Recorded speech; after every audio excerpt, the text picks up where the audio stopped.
విష్ణు గురుదేవో మహేశ్వర గురు సాక్షాత్ పరబ్రహ్మ తస్మై శ్రీ గురవే నమః. ఓం నమో బ్రహ్మాదిభ్యో బ్రహ్మ విద్యా సంప్రదాయ కర్తృభ్యో వంశ ఋషిభ్యో మగద్భ్యో నమో గురుభ్యః. సర్వోపప్లవరహిత ప్రజ్ఞాన ఘన ప్రత్యగర్ధో బ్రహ్మైవాహమస్మి అహం పదార్థరహితః. గురవే సర్వలోకానాం విషజే భవరోగిణాం నిదయే సర్వ విద్యానాం శ్రీ దక్షిణామూర్తయే నమః.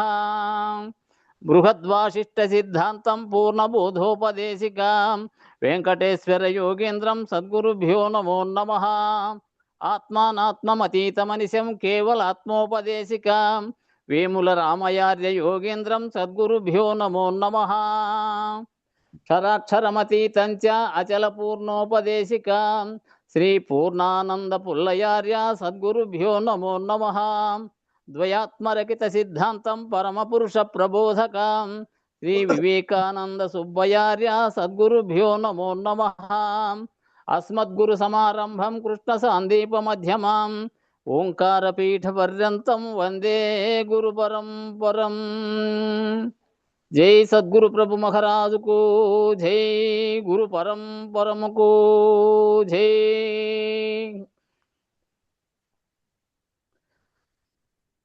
నీలమేఘము తీరు నీ శరీరంబును పద్మరాగత్యాయ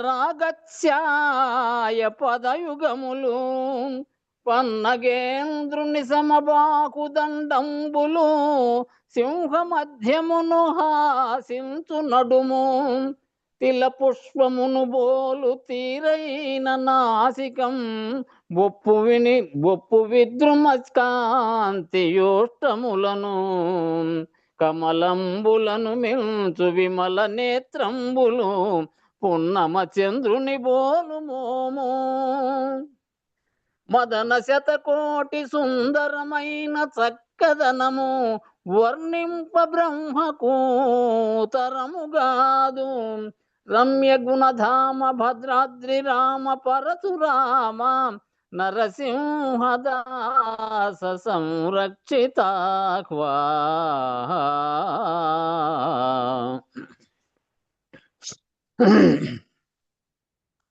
కేశవ గోవింద కృష్ణ దామోదర నారాయణాచ్యుత నారసింహ మధుసూదన త్రివిక్రమ జనార్దన ముకుంద వైకుంఠ వామన వాసుదేవా పుండరీక దళక్ష పురుషోత్తమోపేంద్ర పరమాత్మ పరమేశ పద్మనాభ మాధవాదోక్షజ మధువైరి శ్రీకరీ విష్ణు విశ్వంభరా విశ్వనాథ శ్రీధరానంత చిద్రూప శ్రీనివాస పుణ్యచరిత్ర సుఖనుత పుణ్య పురుష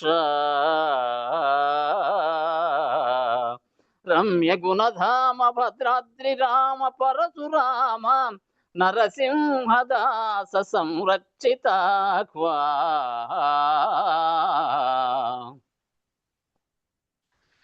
నిత్య నిరాకార నిరుపద్రవాఖండ నిర్మల నిర్గుణ నిష్కలంక నిష్కర్మ నిష్క్రియ నిస్సంగ నిర్ద్వంద్వ నిరుపమ నిరంధ్ర నిర్వికల్ప నిష్ప్రపంచావ్యయ నిశ్చల నిశ్శబ్ద నిర్వచనానంద నిర్వికార నిర్విశేషాచింత్య నిరతిశయానంద స్వస్వరూపంబు నిస్సంశయముగా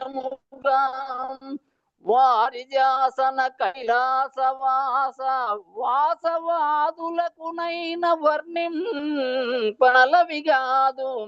రమ్య గుణధామ భద్రాద్రి రామ పరశురామ నరసింహదాస సంరక్షితాహ్వా. జై సద్గురు ప్రభు మహారాజుకో జై, గురు పరంపరముకో జై. జై గురు. జై గురు.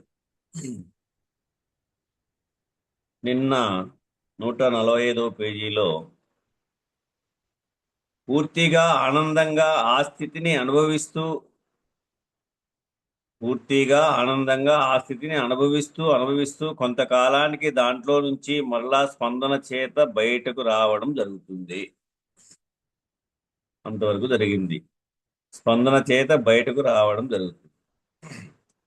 ఆ బయటకు వచ్చినప్పుడు నేను బ్రహ్మననేటువంటి స్థితిలోకి ఎట్లా రాగలిగాను?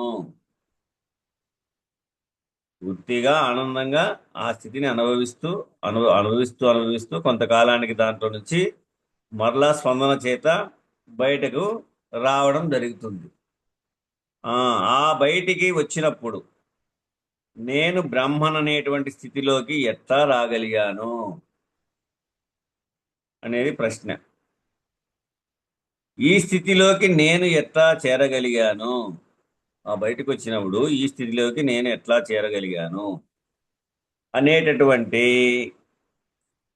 తానున్నటువంటి బ్రాహ్మీ స్థితిని విచారణ చేసుకోవడం జరుగుతుంది. తానున్నటువంటి ఆ బ్రాహ్మీ స్థితిని విచారణ చేసుకోవడం జరుగుతుంది. విచారణ చేసుకున్నప్పుడు ఈ స్థితికి తీసుకురావడానికి కారణమైనటువంటి గురువు ఆధారంతో ఆ విధంగా విచారణ చేసుకున్నప్పుడు ఈ స్థితికి తీసుకురావడానికి ఎవరు కారణమై ఉన్నారు? గురువు కారణమై ఉన్నాడు. కాబట్టి కారణమైనటువంటి గురువు ఆధారంతో నేను ఏదై ఉన్నానో అటువంటి ఆ బ్రాహ్మీ స్థితిని నాకు నా గురువు అందించి, అప్పుడు ఎప్పుడైతే నీవు ఆ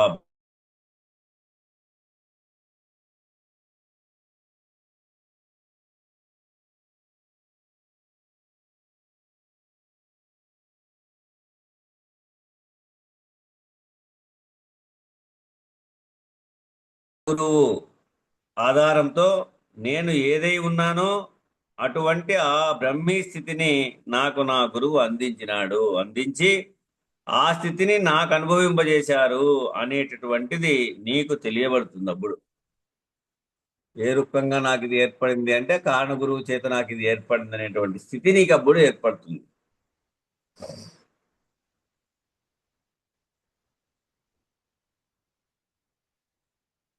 ఆ విధంగా తెలియబడినప్పుడు నేను గురువు సహాయంతో వచ్చాను అనేటువంటి ఆ కృతజ్ఞతాభావం నీలో ఏర్పడుతుంది. గురువు సహాయంతో వచ్చాను, అంతేగాని నాకు స్వయంగా అనుభవం లేదు. నాకు గురువే కారణము కాబట్టి, అంతేగాని నాకు స్వయంగా అనుభవం లేదు. ఇతరుల యొక్క సహాయంతో వచ్చి ఆ స్థితిని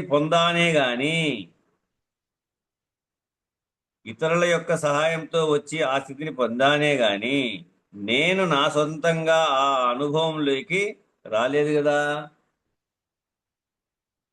వీటికి ఒక కారణమయ్యే ఉన్నాడు కదా గురువు గారు. రాలేదుగా. నా సొంతంగా ఆ అనుభవంలోకి రాలేదు కదా. స్వీయ అనుభవంతో కూడుకున్నటువంటిదే స్థిరమైనటువంటిది. గురువుగారు మార్గదర్శకుడైనాడు, గురువుగారు కారణమైనాడు, దానికి కార్యం నువ్వే. నాకేంలే గురువు నన్ను కడతీస్తాడు, నా గురువు గారు నన్ను చూసుకుంటారనేటువంటి భావన ఉండకూడదు. అట్లా కాదు. ఆ కార్య సాధకుడైతే నువ్వే. స్వీయానుభవంతో కూడుకున్నటువంటిదే స్థిరమైనటువంటిది, మార్పు చెందనటువంటిది కదా. కనుక నేను మళ్ళీ తిరిగి శరీర సంబంధమైనటువంటి త్రిగుణాత్మకమైన దానిలో ప్రవేశించి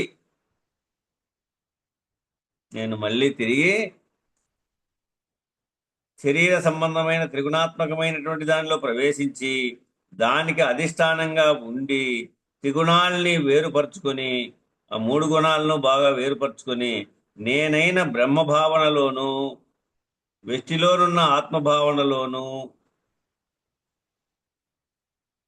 మళ్ళీ శరీర ధర్మంగా ఉంటూ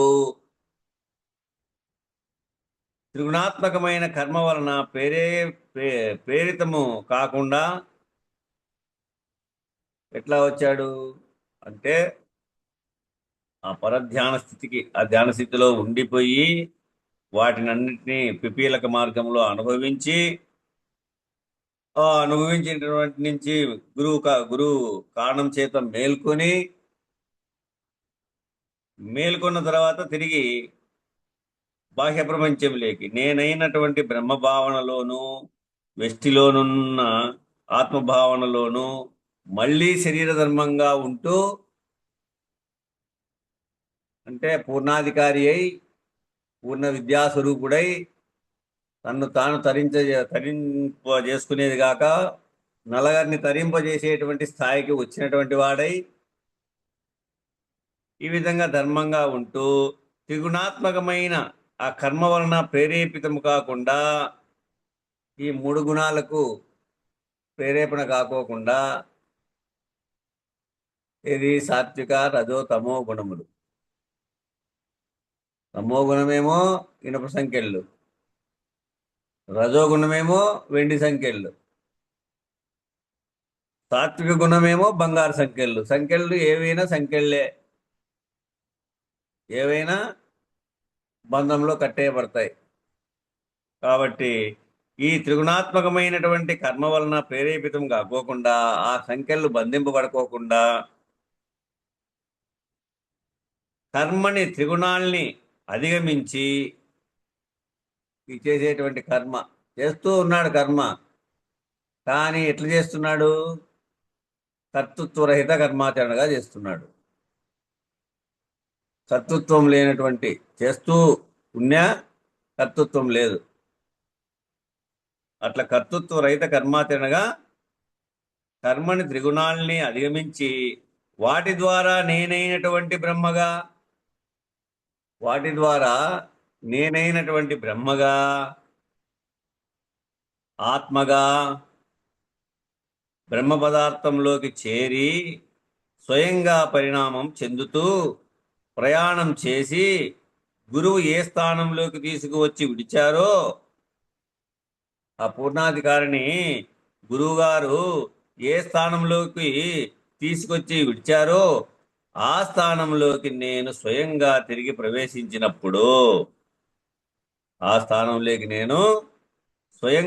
ప్రవేశించినప్పుడు, నాకు ఇటువంటి వ్యష్టిలోనున్నటువంటి ఆత్మానుభవము, అటు సమిష్టిలో ఉన్నటువంటి బ్రహ్మానుభవము కలిగినాయి. రెండు, వ్యష్టిలో ఉన్నటువంటి ఆత్మానుభవము, అటు తర్వాత సమిష్టిలో ఉన్నటువంటి బ్రహ్మానుభవము కలిగి ఇప్పుడు సహజంగా నేను బ్రహ్మనై ఉన్నాను. ఎట్లున్నాను? నేను బ్రహ్మనై ఉన్నాను. శరీర సంబంధమైన జీవుణ్ణి కాను. శరీర సంబంధమైనటువంటి జీవుణ్ణి కాను అని నిర్ణయమైందాడ. నేను బ్రహ్మనై ఉన్నాను, శరీర సంబంధమైన జీవుణ్ణి కాను అనేటటువంటిది శరీర సంబంధమైన జీవ పదార్థం అంతా తెగిపోతుంది. శరీర సంబంధమైనటువంటి జీవ పదార్థం అంతా కూడా అటు తెగిపోతుంది. పాము కుబుసము వదిలితే ఏ విధంగా సంబంధం లేకుండా పోయిందో, పాము కుబుసము వదిలితే ఏ విధంగా సంబంధం లేకుండా పోయిందో, ఇప్పుడు జీవ సంబంధమైనటువంటి దాన్ని పూర్తిగా పాము కుబుసాన్ని విసర్జించినట్లు విడుస్తావు. ఇప్పుడు ఎట్లున్నావు? జీవ సంబంధమైనటువంటి దాన్ని పూర్తిగా పాము కుబుసాన్ని విసర్జించినట్లు ఇప్పుడు అట్లా విడుస్తావు. నీవు ఇప్పుడు ఏమై ఉన్నావు?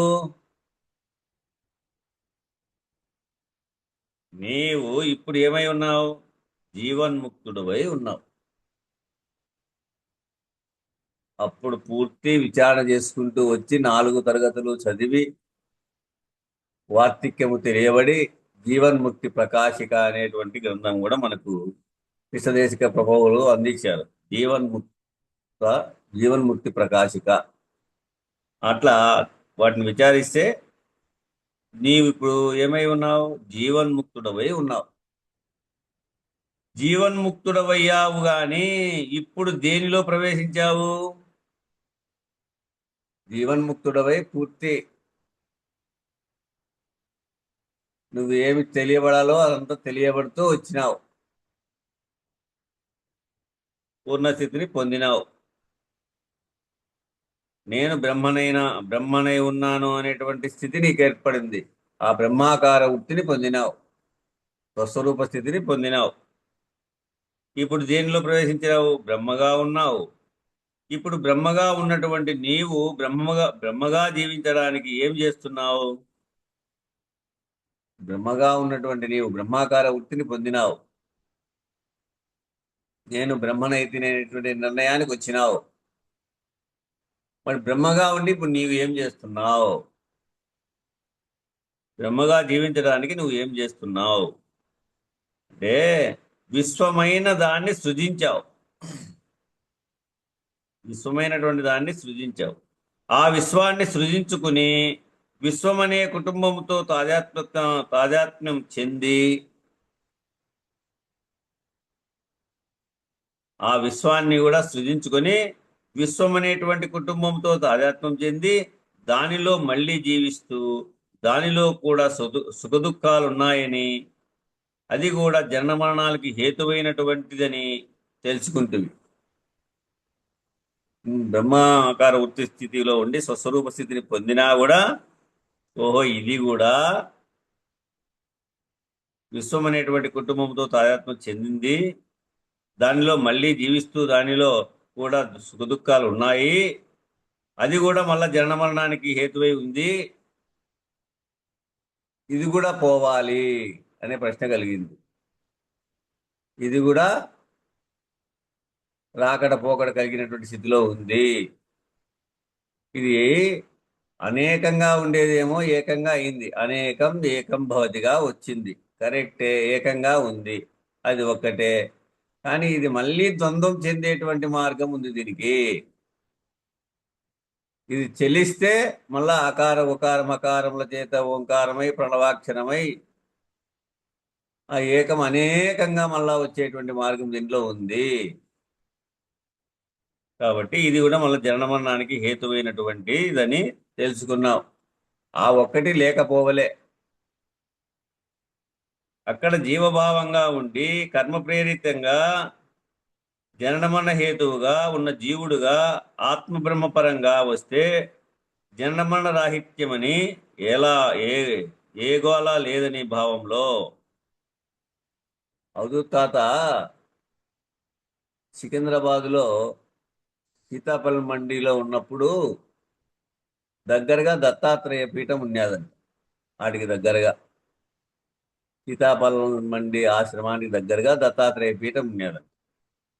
ఆ దత్తాత్రేయ దగ్గర నైవేద్యం పెట్టింటారంట. ఆ యొక్క నైవేద్యాన్ని పోయి అట్ట నోట్లో వేసుకొని అది రోజంతా దాటుకోకూడదేమయ్యా అనేవాడంట. వాటి వరకు వచ్చినావు, అది రోజంతా దాటుకోకూడదేమయ్యా అనేవాడంట. అంటే ఆ బ్రహ్మాకార స్థితి పొంది ఉన్నావు, వాటి వరకు వచ్చినావు, సర్వం బ్రహ్మస్వరూపంగా బ్రహ్మమయంగా ఉన్నావు. అదొక్కటి అది లేక తీసేసుకుంటే దాటేసుకుంటే పోయేవనివే అని అనేవాడంట. వాటి వరకు వచ్చినావు, అది రోజు దాటుకోకూడదేమయ్యా అని. అట్లా అక్కడ ఆత్మ బ్రహ్మపరంగా వస్తే జననమరణ రాహిత్యమని ఏ గోళ లేదనే భావంలో బ్రహ్మ పదార్థంగా వస్తే ఆ బ్రహ్మ పదార్థంగా వచ్చినా కూడా ఇక్కడ కూడా మళ్ళీ విశ్వ సంబంధమైనటువంటి సంసారం ఏర్పడింది. అక్కడ విశ్వ సంబంధమైనటువంటి సంసారం వల్ల ఏర్పడింది. ఆ విశ్వాండ పంచీకరణ చూస్తే మళ్ళా అదంతా విశ్వ సంబంధమైనటువంటి రూపంలోనే ఉంది. పిండాండ పంచీకరణ ఎట్లో బ్రహ్మాండ పంచీకరణ అట్లే కనపడుతుంది. బ్రహ్మాండ పంచీకరణ ఎట్లో విశ్వాండ పంచీకరణ చూసినా అట్లే ఉంది. అంటే కైవల్య దేహంలో చూసినా అనేకమైనటువంటి సమూహం ఏర్పడి అక్కడ కూడా ఏర్పడి ఉంది. ఇక్కడ విశ్వ సంబంధమైనటువంటి సంసారం ఏర్పడింది కనుక ఇది కూడా బంధహేతువే. ఈ కైవల్య దేహంలో ఉన్నా కూడా ఇది బంధహేతువే. దీంట్లో నుంచి నేను ఎట్లా విడుదలవ్వాలనేటటువంటిది మళ్ళీ ఇక్కడ సమస్య ఏర్పడింది. దీంట్లో నుంచి నేను ఎట్లా విడుదలవ్వాలనేటటువంటి మళ్ళీ ఇక్కడ సమస్య ఏర్పడింది. కైవల్య దేహంలో విచారించినా కూడా అదే స్థితి మళ్ళా ఏర్పడింది. ఈ సమస్యని నివారించాలంటే ఇక్కడ నీకు పరిపూర్ణ సద్గురువు కావాల. ఈ సమస్యని నివారించాలంటే ఇక్కడ నీకు పరిపూర్ణ సద్గురువు కావాలి. పరిపూర్ణ సద్గురు ఎవరు? శ్రీ శివరామ దీక్షిత పరంపరలో పరిపూర్ణ సద్గురువు నీకు లభించినప్పుడు ఆ పరిపూర్ణ సద్గురువు నీకు నీ యొక్క నిజస్థితిని తెలియజేయాలి. ఆ పరిపూర్ణ సద్గురువు నీకు నీ యొక్క నిజస్థితిని తెలియజేయాలి. బ్రహ్మం అంటే ఏమిటి? బ్రహ్మ అంటే ఎట్లా ఏర్పడింది? విశ్వానికి నీకు ఉన్నటువంటి అవినాభావ సంబంధం ఏమిటి అనేవి తెలియాలి. మా గురువుగారు కూడా ఎవరైనా వచ్చి విచారించేదానికి వస్తే ప్రథమ దిశలో ఏదైనా విచారించాలా గురువు దగ్గర అని వారు ఎవరైనా వస్తే నేనెవరు, దైవం అనగా ఎట్టిది, నాకు దైవానికి ఉన్న సంబంధం ఏమి అనే ప్రశ్న నీకు కలిగితే అప్పుడు నీకు చెప్పేటువంటి విషయాలు అర్థమవుతాయి అని చెప్పేవాడు. అందుకే ఇక్కడ ప్రశ్నలు కలిగిన ఇవే. బ్రహ్మం అంటే ఏమిటి అంటే అదే నేనెవరు అనే ప్రశ్న. బ్రహ్మం అంటే ఎట్లా ఏర్పడింది, ఈ బ్రహ్మం అంతా ఎట్లా ఏర్పడింది, ఈ నేననేది ఎట్లా వచ్చింది, విశ్వానికి నీకు ఉన్నటువంటి అవినాభావ సంబంధం ఏమిటి, అదే దైవం అనగా ఎట్టిది, నీకు దైవానికి ఉన్న సంబంధం ఏమి అని చెప్పేవాడు.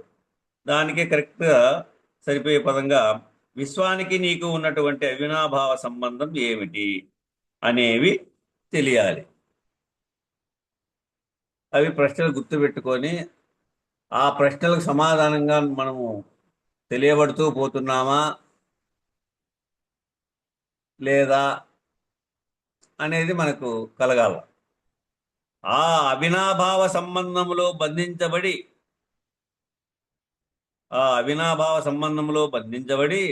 జననమరణ హేతువు చేసుకుంటున్నావు.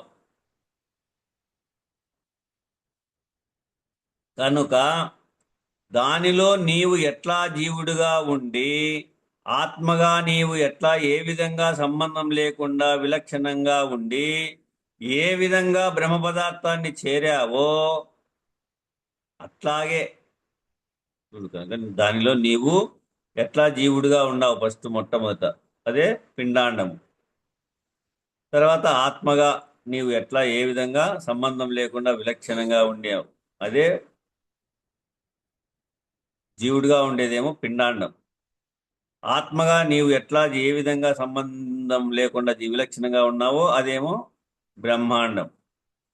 మరి ఏ విధంగా బ్రహ్మ పదార్థాన్ని చేరావో ఆ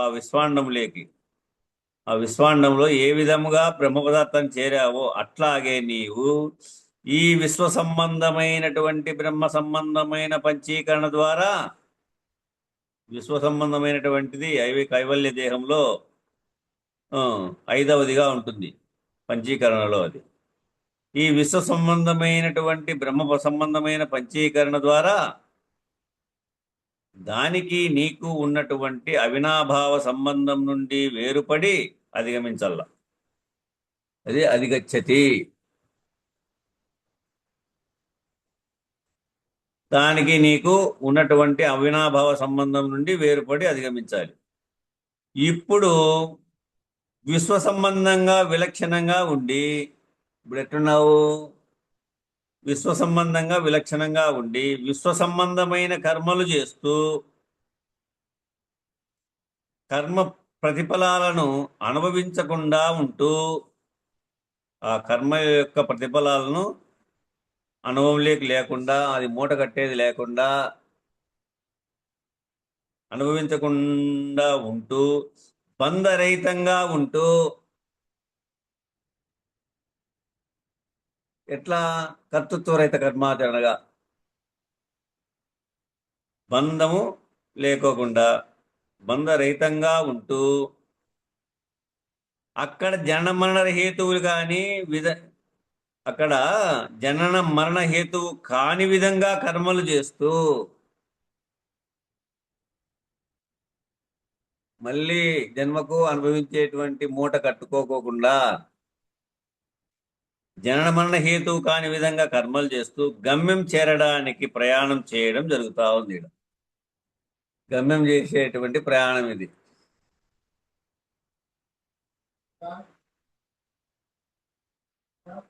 ఎవరో పిలుస్తారు.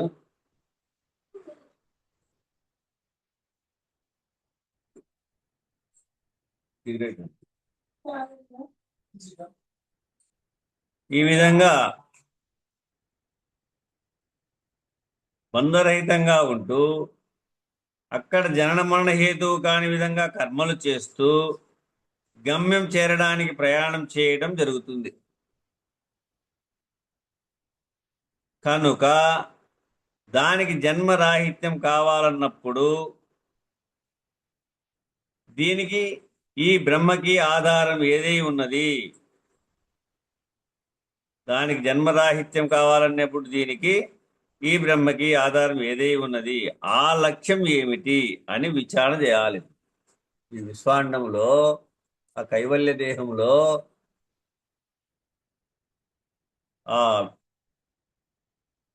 పంచీకరణంతా బాగా విచారించి ఇక జన్మరాహిత్యం కావాలన్నప్పుడు దీనికి ఈ బ్రహ్మకి ఆధారం ఏదై ఉంది, ఆ లక్ష్యం ఏమిటి అని విచారణ చేయాలి. అప్పుడు ఏమి, ఆ లక్ష్యములో నిన్ను విలక్షణంగా జీవింపజేసి ఇది నీవై ఉన్నావు, ఆ లక్ష్యంలో నిన్ను విలక్షణంగా జీవింపజేసి ఇది నీవై ఉన్నావు, పరమాత్మ స్వరూపుడువై ఉన్నావు,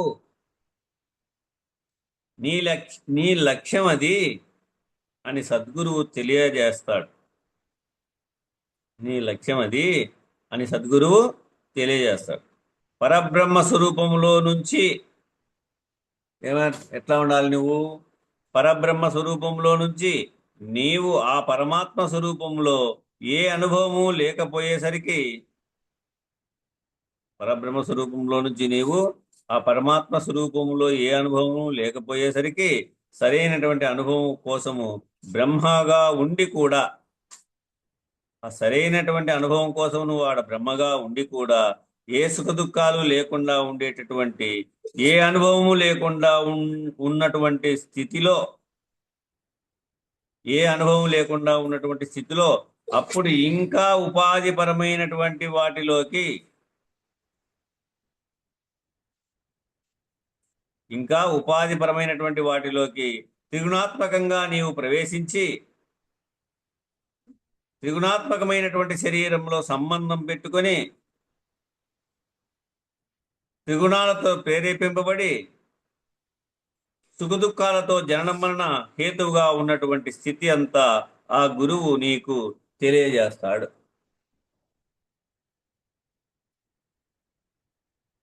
చూడండి,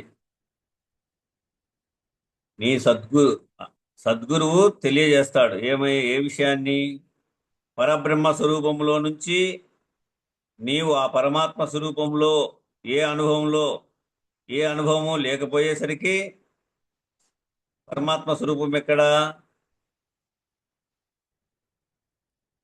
విశ్వాండ స్వరూపం. పరబ్రహ్మ స్వరూపంలో నుంచి నీవు మళ్ళా పరమాత్మ స్వరూపంలో ఏ అనుభవము లేకపోయేసరికి సరైనటువంటి అనుభవం కోసము బ్రహ్మగా ఉండి కూడా ఏ సుఖ దుఃఖాలు లేకుండా ఉండేటటువంటి, ఏ అనుభవము లేకుండా ఉన్నటువంటి స్థితిలో అప్పుడు ఇంకా ఉపాధిపరమైనటువంటి వాటిలోకి త్రిగుణాత్మకంగా నీవు ప్రవేశిస్తావు. త్రిగుణాత్మకమైనటువంటి శరీరంతో సంబంధం పెట్టుకొని త్రిగుణాలతో ప్రేరేపించబడి సుఖదుఖాలతో జనన హేతువుగా ఉన్నటువంటి స్థితి అంతా కూడా ఆ గురువు నీకు తెలియజేస్తాడు. అప్పుడు తిరిగి ఏమైంది? తిరిగి నీవైనటువంటి పరమాత్మ అనుభవం కోసమే ఈ శరీర ధర్మమైనటువంటి దాన్ని అనుసరించి, తిరిగి నీవైనటువంటి పరమాత్మ అనుభవం కోసమే ఈ శరీర ధర్మమైనటువంటి దాన్ని అనుసరించి సుఖదుఖాలను అనుభవించి ఈ అనుభవం ద్వారా పరమాత్మ అనుభవాన్ని చేరడానికి నేను జీవుడి నుంచి బ్రహ్మగా పరిణామం చెందినాను. జీవుడి నుంచి బ్రహ్మగా పరిణామం చెంది ఈ పరిణామ అనుభవాల ద్వారా నేను పరమాత్మగా ఏ అనుభవము లేనివాడనై ఉన్నాను. ఎట్లున్నాడు? ఈ పరిణామ అనుభవాల ద్వారా నేను పరమాత్మగా ఏ అనుభవము అయినందువలన లేనిదాన్ని అనుభవం పొందడానికి అనుగుణముగా ఏర్పరచుకున్నటువంటి జీవభావం నుంచి బ్రహ్మభావం వరకు చేసినటువంటి పరిణామ క్రమాన్ని అనుసరించి చివరిలో ఇదంతా అనుభవం కోసము చేసినటువంటి పరిణామం అని తెలుసుకొని చివరకు తానైనటువంటి పరమాత్మ స్థితిలో పరబ్రహ్మనిష్టలో ఉండిపోయావు. ఎట్లున్నావు? తానైనటువంటి పరమాత్మ స్థితిలో పరబ్రహ్మనిష్టలో ఉండిపోయినావు. ఈ విధంగా పరబ్రహ్మ నుండి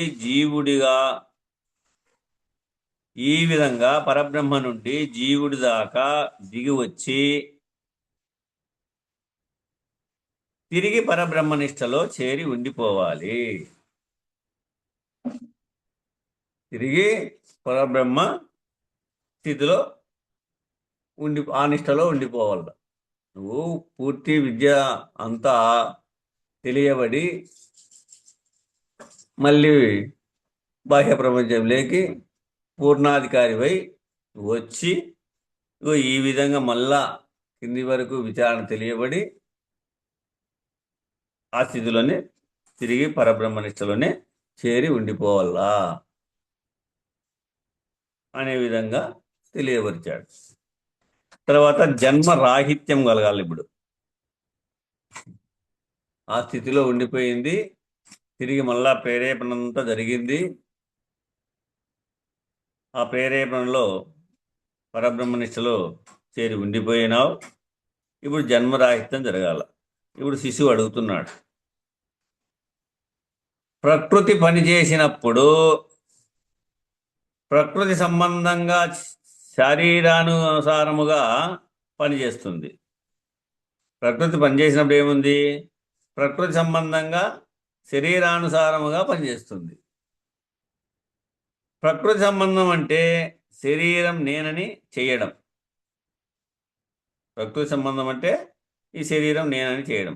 ప్రకృతి మూలాధారము, స్వాధిష్టానము, మణిపూరకము అనేటువంటి 3 చక్రాలలో ఒత్తడిగా పనిచేయడం జరుగుతుంది. ప్రకృతి సంబంధం అంటే ఎట్లా? శరీరం నేనని చేయడం. ఈ ప్రకృతి లో జరిగినప్పుడు ఏ చక్రాల్లో? ఈ పిండాండంలో ఉండేటువంటి చక్రాలు ఇవి 3: మూలాధారము, స్వాధిష్టానము, మణిపూరకం అనే 3 చక్రాలలో ఒత్తిడిగా పనిచేయడం జరుగుతుంది. గురుగారు చెప్తున్నారు, శరీర ధర్మం ఒత్తిడిగా పనిచేస్తుంది. ఈ శరీర ధర్మమేమో ఒత్తిడిగా పనిచేస్తుంది. ఆ 3 శరీర ధర్మాలు పనిచేస్తుంటే నీవు ఆ 3 చక్రాలలో తిరుగుతూ ఉన్నావు. ఆ 3 శరీర ధర్మాలు పనిచేస్తుంటే జాగ్రత్త, స్వప్న, సుషుప్తి. ఆ 3 శరీర ధర్మాలు స్థూల, సూక్ష్మ, కారణ, అవే 3 శరీర ధర్మాలు పనిచేస్తుంటే నీవు ఈ 3 చక్రాలలో తిరుగుతూ ఉన్నావు. ఈ చక్రాలు కర్మ చెయ్యి అని అంటూ ఉంటాయట. ఈ చక్రాలు కర్మ చేయి కర్మ చేయి అని అంటూ ఉంటాయి, అంటే ప్రేరేపిస్తాయి, కర్మ చేయడానికి ప్రేరేపిస్తాయి. అవి ప్రేరేపిస్తేనే మనము కర్మ చేసేది. ఆ చక్రాల ప్రభావంతో మనము జీవిస్తున్నాము. ఆధార, స్వాధిష్టాన, మణిపూరక, ఆ చక్రాల ప్రభావంతో మనము జీవిస్తున్నాం. మనకు తెలియకుండానే ఆ ఒత్తిడి వచ్చింది. కర్మ చేయి కర్మ చేయి కర్మ చేయి అని మనకు తెలియకుండానే ఆ ఒత్తిడి వచ్చింది. అనుకోగానే, తెలిసి చేయకపోయినా, అది అనుకోగానే తెలిసి చేయకపోయినా ఆ 3 చక్రాల ప్రభావంతోనే నువ్వు చేస్తున్నావు. నువ్వు తెలిసి చేయకపోయినా ఆ 3 చక్రాల ప్రభావంతో నువ్వు చేస్తున్నావు. ఆ 3 చక్రాలు ఎలా పనిచేస్తున్నాయో నీకు తెలుసా? అవే సృష్టి, స్థితి. మూలాధారంలోనేమో గణపతి, అన్నీ చేయించగలిగేటువంటి వాడు. అందుకు ఆ 3 చక్రాల ప్రభావంతోనే నువ్వు చేస్తున్నావు. ఆ 3 చక్రాలు ఎలా పనిచేస్తున్నాయో నీకు తెలుసా? ఆ 3 చక్రాలు ఎలా పనిచేస్తున్నాయో నీకు తెలుసా? తెలియదు. తెలియకుండానే ఆ 3 చక్రాలతో శరీర ధర్మంగా మీరు వ్యవహారం చేస్తున్నారు. తెలిసిందా? మీకు తెలియకుండానే ఆ 3 చక్రాలతో శరీర ధర్మంగా మీరు వ్యవహారం చేస్తున్నారు. ఇప్పుడు తెలిసిందా? ఎప్పుడు తెలుస్తుంది? ఈ 3 చక్రాలను దాటి పై చక్రాలలోకి వెళ్ళినప్పుడు తెలుస్తుంది. ఈ 3 చక్రాలను దాటి పై చక్రాలలోకి వెళ్ళినప్పుడు తెలుస్తుంది. అది చెప్తున్నారు ఇక్కడ. ఒత్తిడి వలన పనిచేయడం జరుగుతుంది అని. ఒత్తిడి వలన పనిచేయడం జరుగుతుందని ఇక్కడ నీకు తెలియపరుస్తున్నారు. ఎప్పుడు అది తీవ్ర రూపం ధరించినా ఆ 3 చక్రాల అనుభవం పొంది విడుదలైతేనే, ఎప్పుడు అది తీవ్ర రూపం ధరించినా కూడా ఆ 3 చక్రాల అనుభవం పొంది విడుదలైతేనే ఇటు ఈ ప్రకృతికి సంబంధించినటువంటి విషయ వివరణగాను, అటు పరమాత్మగాను, ఈ ప్రకృతికి సంబంధించినటువంటి విషయ వివరణగాను, అటు పరమాత్మగాను ఈ 3 చక్రాల అనుభవం పొంది విడుదలైనప్పుడు ఏకకాలంలో తెలియబడుతుంది ఈ 2 విషయాలు నీకు. ప్రకృతికి సంబంధించినటువంటి విషయ వివరణను, అటు పరమాత్మగాను ఏకకాలంలో తెలియబడుతుంది. అది నీకిప్పుడు అర్థమైందా? ఈ 3 చక్రాల నుంచి అధిగమించినప్పుడే పరమాత్మ సంబంధాన్ని తెలుసుకుంటాము. ఈ 3 చక్రాలు ఏం పని చేస్తున్నాయి, అక్కడ ఎవరుండి ఏం పని చేస్తున్నారు గమనించండి. ఆధారానికేమో గణపతి, అక్కడ భూమి భూతము. స్వాధిష్టానానికేమో బ్రహ్మ,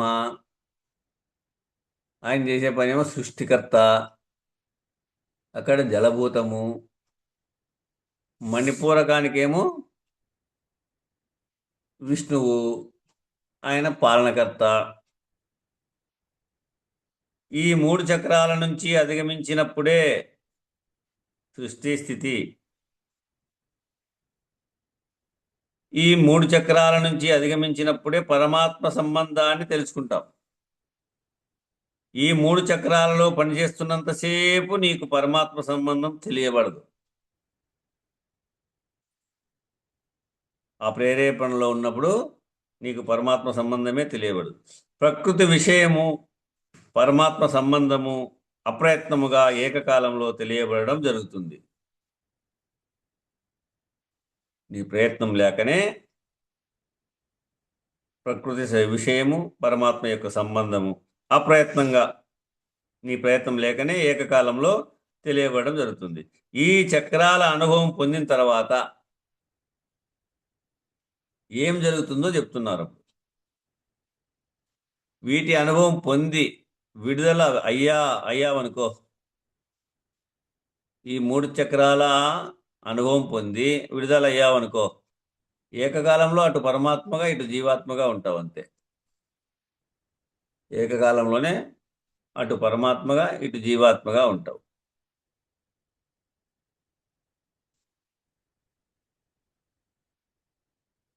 ఇటు జీవునికి ప్రకృతికి సంబంధించినటువంటి విషయ వివరణ అంతా కూడా అటు పరమాత్మకు సంబంధించినటువంటి వివరణ అప్రయత్నంగానే రెండు ఏకకాలంలో పనిచేస్తాయి.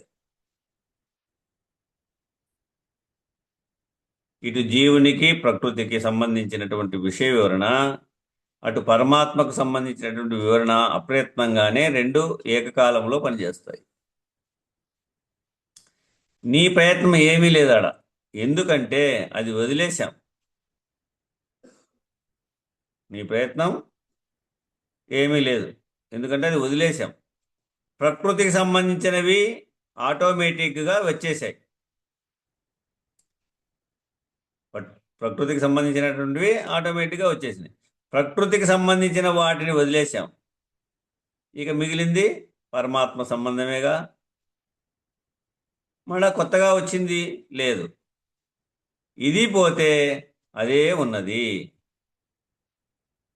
ఇది పోతే అదే ఉన్నది. ఇది కూడా వదిలితే అదే అయి ఉంటావు. ఇప్పుడు నీవు అసలు పరమాత్మ సంబంధంగానే ఉన్నావు. ఇప్పుడు నువ్వు అసలు పరమాత్మ సంబంధంగానే ఉన్నావు, కానీ దేని మూలాన దాన్ని గుర్తించలేకపోయావు. దేని మూలాన దాన్ని గుర్తించలేకపోయావు. ఇది వదిలేసరికి దానికి సమ్మతమైనటువంటి పరమాత్మ సంబంధమైనది తెలియబడింది. ఇది వదిలేసరికి దానికి సమ్మతమైనటువంటి పరమాత్మ సంబంధమైనది తెలియబడింది. అప్పుడు నేను పరమాత్మనై ఉన్నాను, ఆత్మనై ఉన్నాను. వ్యష్టిలో ఏమో ఆత్మ, సమిష్టిలో ఏమో పరమాత్మ అయి ఉన్నాను అనేది సహజం నీకు.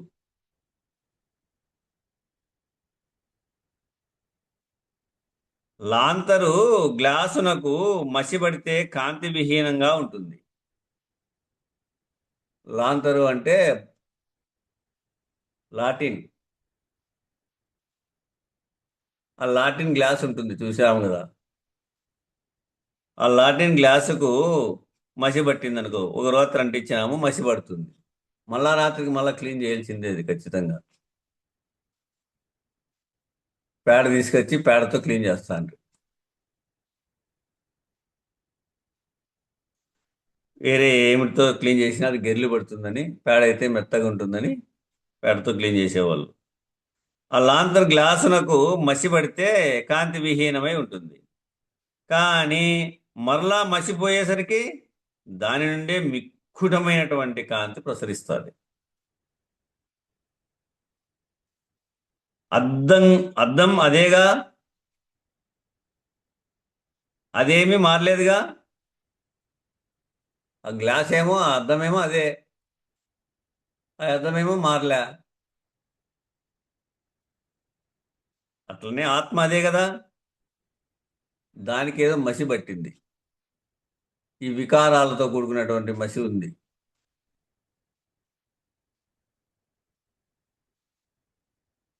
ఈ విషయాలలో కూడుకున్నటువంటి మసి ఉంది. మరలా మసిపోయేసరికి దాని నుండేటువంటి మిక్కుటమైనటువంటి కాంతి ఎట్లా ప్రకాశిస్తుందో, ముందు అట్లా ఉన్నిందే. ఇది ప్రకాశంగా ఉన్నటువంటి దానికి మసి కప్పింది. ఈ కర్మల్లో పాల్గొనే తలికే అదేమీ మారలే, అర్థం అట్లే ఉంది. మసి అనేటువంటి మాలిన్యం తుడిచామంతేగా. మసి అనేటువంటి మాలిన్యాన్ని తుడిచినామంతే. అదే విధముగా మనసుకు పట్టినటువంటి మాలిన్యం పోయేసరికి, ఈ మనసుకు పట్టింది అనేక విషయాలలో దూరి విషయ వాసనలో పోయి అషడ్ వర్గాలన్నీ ఏర్పడి కామ, క్రోధ, లోభ, మోహ, మద, మాత్సర్య విషయాలన్నీ ఏర్పడి దీనికంతా మాలిన్యం పట్టింది. మనసుకు పట్టినటువంటి మాలిన్యం పోయేసరికి ఆత్మ తీవ్ర ప్రకాశమును వెదజల్లుతూ ఉంటుంది. తిరిగి ఆత్మ తీవ్ర ప్రకాశమును వెదజల్లుతా ఉంది. ఉపమానం అర్థమైందా? మీకు లాంతర్ గ్లాసు మసి ఎట్లాగో శరీర ధర్మంగా ఆత్మ ప్రకాశానికి ఆవరణ అటువంటిది. ఈ శరీర ధర్మ ప్రకాశానికి ఈ ఆవరణ అటువంటిది. 3 గుణాలే మసి, సాత్విక రజో తమో గుణాలే మసి. వీటి వల్లనే కదా మన స్వరూప జ్ఞానం తెలుసుకోలేకపోతున్నాం. ఈ 3 గుణాల వల్లనే మన నీ యొక్క స్వస్వరూప స్థితి, ఆ బ్రహ్మాకార వృత్తిని పొందలేకపోతాండాం. అంతఃకరణ ఆవరణ పోయిందనుకో, ఈ అంతఃకరణ ఆవరణ అనేది తొలగిపోయిందనుకో, ఆత్మ ప్రకాశించదు. అప్పుడు ఆత్మ ప్రకాశిస్తుంది కదా. నువ్వు ఆత్మగా ప్రకాశిస్తే నీవు ఆత్మస్వరూపానివే కదా. నువ్వు ఆత్మగా ప్రకాశిస్తే నీవు ఆత్మస్వరూపానివే. కానీ అంతఃకరణ దోషం వల్ల ఆత్మను నేనే అనేటువంటి జ్ఞానం నీకు లేదు. ఈ అంతఃకరణ దోషం ఉందే, ఆవరణ దోషం. ఆ అంతఃకరణ దోషం వల్ల ఆత్మను నేనే అనేటువంటి జ్ఞానం అప్పుడు నీకు లేదు. ఎప్పుడైతే అంతఃకరణ మాలిన్యాన్ని తీసివేశావో, దాన్ని కడిగేసినావో గోమయం చేత, మాలిన్యాన్ని తీసివేశావో, కొత్తగా అవ్వలేదు. మళ్ళా మొదట ఎట్లా గ్లాస్ ఉందో అట్లా అవ్వలే, అయింది కదా. అట్లనే మొదట ఉన్నటువంటి మనస్సు ఎట్లయితే ఉందో అట్లే ఉంది కదా. నేను అయ్యే ఉన్నాను. జన్మతః నువ్వు జ్ఞానస్వరూపివే. జన్మతః నీవు జ్ఞానస్వరూపివే. కానీ ఈ మాలిన్యమంతా వచ్చి అంటుకొని మసి కప్పినావు అంతే.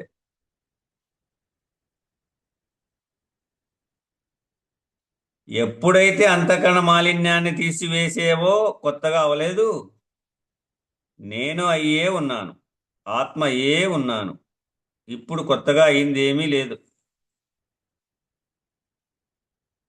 ఇప్పుడు కొత్తగా అయింది ఏమీ లేదని మీకు అనుభవంలోకి వస్తుంది. ఆవరణ దోషం వల్లనే తెలుసుకోలేకపోయాను.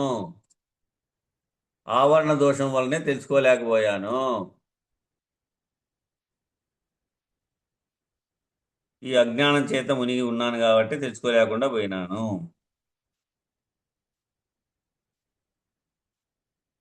ఇప్పుడు కొత్తగా అయిందేమీ లేదని మీకు అనుభవంలోకి వస్తుంది. ఆవరణ దోషం వల్లనే తెలుసుకోలేకపోయాను. ఆవరణ తొలగానే స్వప్రకాశం వెలుగుతున్నాను. ఎప్పుడైతే ఆవరణం తొలగిందో అప్పుడు స్వప్రకాశంగా వెలుగుతున్నాను. అంతయు నేనేయే ఉన్నాను అనేటువంటి నిర్ణయం వచ్చింది. దీప ప్రకాశం కొత్తగా వచ్చిందా? రాలేదు. దీప ప్రకాశము కొత్తగా ఏమైనా వచ్చిందా? రాలే. మరి మసి తొలగిస్తే కొత్తగా వచ్చిందా? అది ఎప్పుడూ ప్రకాశవంతంగానే ఉంది. ఆ గ్లాసు ఎప్పుడు కూడా ప్రకాశవంతంగానే ఉంది. మసి మూలాన ప్రకాశం తెలుసుకోలేకపోతున్నావు అంతే. ఈ మాలిన్యం కప్పుకుంది, విషయవాసనలన్నీ కప్పుకున్నాయి కాబట్టి నువ్వు తెలుసుకోలేకుండా పోతా ఉన్నావు. అట్లాగే నేను ఆత్మస్వరూపాన్ని అయి ఉన్నానని తెలుస్తుంది. జన్మతః నేను జ్ఞానస్వరూపునే, ఆత్మస్వరూపుణ్ణే. నేను కొత్తగా అయిందేమీ లేదు. ఈ ఆవరణ దోషం వల్ల వేరుగా ఉన్నాను అనేటటువంటిది కలిగిందంతే. ఈ ఆవరణ దోషం వల్ల పర అని తోచింది. అపర అనే నిర్ణయం రావాలంటే గురుముఖత విచారణ చేసి ఆ స్థితిని పొందితే ఇప్పుడు అపరోక్ష స్థితిని పొందినట్టు. అలాగే నేను ఆత్మస్వరూపాన్ని అయి ఉన్నానని తెలిసింది. నేను కొత్తగా అయిందేమీ లేదు. ఈ ఆవరణ దోషం వల్ల వేరుగా ఉన్నాను అనేటటువంటిది కలిగింది. ఈ ఆవరణ దోషం వల్ల వేరుగా ఉన్నాను అనేటటువంటిది కలిగింది. ఆవరణ తొలగగానే నేను కొత్తగా అయింది లేదు, నేను అది అయి ఉన్నానంతే. అది తొలగాలంటే ఏం చేయాలి మరి? ఆ ఆ ఆవరణ తొలగాలంటే ఏం చేయాల? గురువు ద్వారా ఇగో ఈ విధంగా విచారించగలిగితే, ఆ స్థాయిని నీవు పొందగలిగితే ఆవరణ దోషం పోతుంది. ఆవరణం తొలగానే నేను కొత్తగా అయింది లేదు, నేను అది అయి ఉన్నాను, నేను అది అయి ఉన్నాను అనేటువంటి నిర్ణయం అనేటటువంటి అనుభవం వస్తుంది. దీపము ఉపమానంగా మసి ఉంటే ఎట్లా ఉంది? మసి తొలగగానే ఎట్లా ఉంది? దీపం ఉపమానంగా మసి ఉంటే ఎట్లా ఉంది? మసి తొలగగానే ఎట్లా ఉంది? మసి దొరుకుతా చల్లగా అయిపోతుంది అనే దాన్ని బట్టి ప్రకాశం ఎప్పుడూ ఉంది. ప్రకాశం అనేది ఎప్పుడూ ఉంది, అదేమి కొత్తగా రాలే. స్వయం ప్రకాశంగానే వెలుగుతూ ఉంది, దానిలో ఎటువంటి మార్పు లేదు. ఆ దీపం ఉదాహరణ మీకు అర్థమవడానికి ఆ దీపం ఉదాహరణగా తీసుకొని చెప్తున్నాము అంటున్నాడు. నా సంస్కారం ఎట్లా ఉంటుందో అట్లా నడుచుకుంటావు అంతే. నీ సంస్కారం ఎట్లా ఉంటుందో అట్లా నడుచుకుంటావు. తెలిసిందా? నువ్వు ఏం చేశావో అదే చేస్తావు. క్రిందటి జన్మలో ఏం చేశావో ఆ కర్మ నుంచి తప్పించుకోలేవు. నువ్వు చేసిందే నీ వెనక ఉండి నడిపిస్తుంది. ఇప్పుడు నువ్వు ఎట్లా చేయాలా? వివేకంతో కర్మలు చేయబట్టే కదా.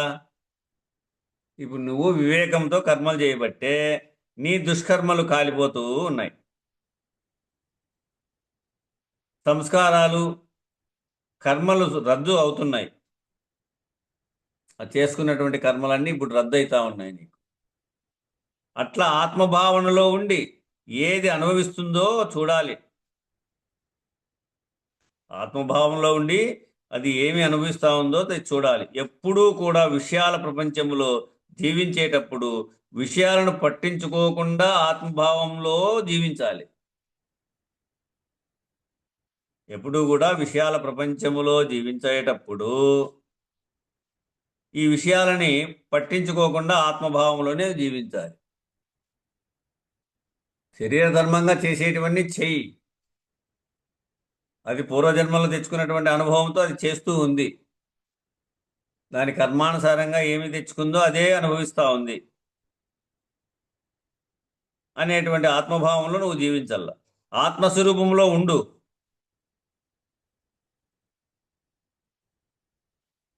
ఆ ఆవరణ పోవాలంటే ఎట్లుండాలి? నువ్వు ఆత్మస్వరూపంలో ఉండు. శరీరంగా పుట్టినప్పుడు ఎట్లా ఉన్నావో ఇప్పుడు అట్లాగే ఉన్నావా?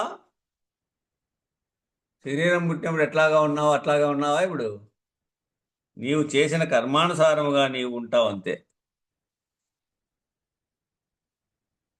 నీవు చేసినటువంటి కర్మానుసారంగా నీవు ఉంటావు. సంసారం ఒక సముద్రం, దాంట్లోనేగా నువ్వు కొట్టుకుపోయేది. సంసారము ఒక సముద్రము, దాంట్లోనే కదా నువ్వు కొట్టుకొని పోయేది. దాంట్లో నుండి ఒడ్డున పడాలంటే నీవు ఆత్మస్వరూపంగా ఉండు.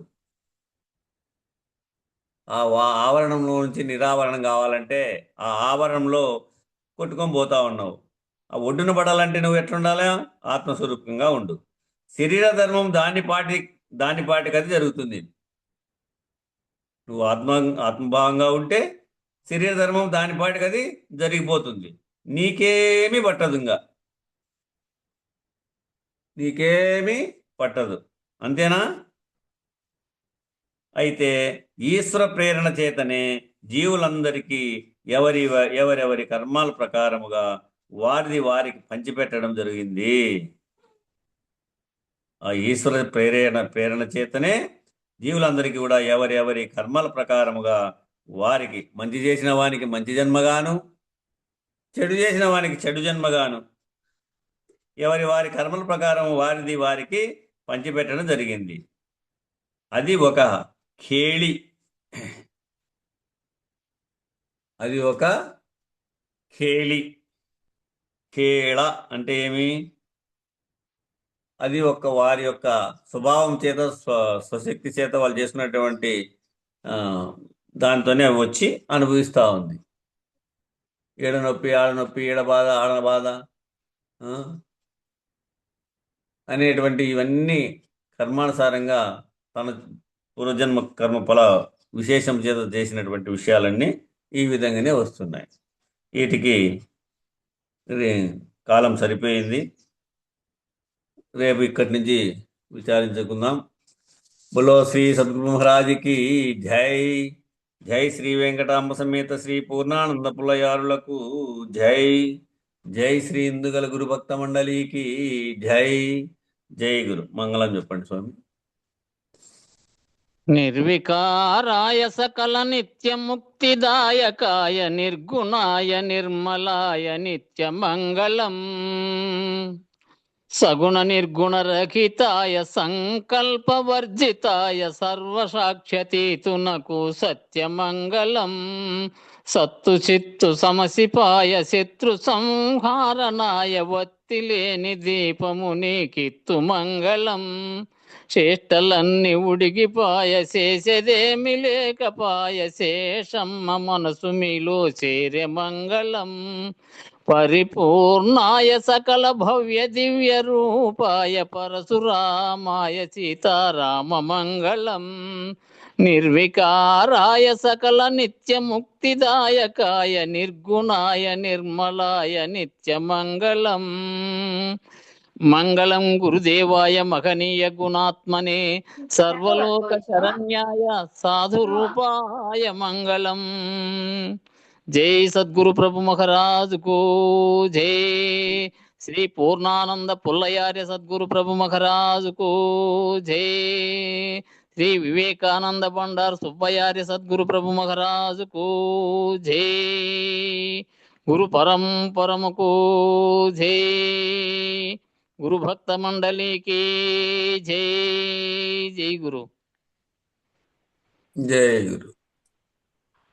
జై గురుదేవ. జై గురు స్వామి.